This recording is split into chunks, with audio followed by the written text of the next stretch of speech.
Everyone, road trip naman tayo everyone. Siguro road trip na naman ako guys. Dito.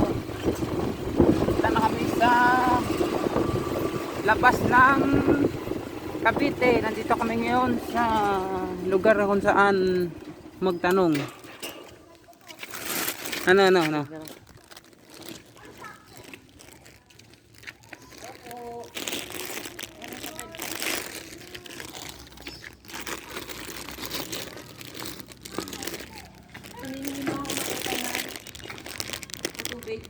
Sa tubig.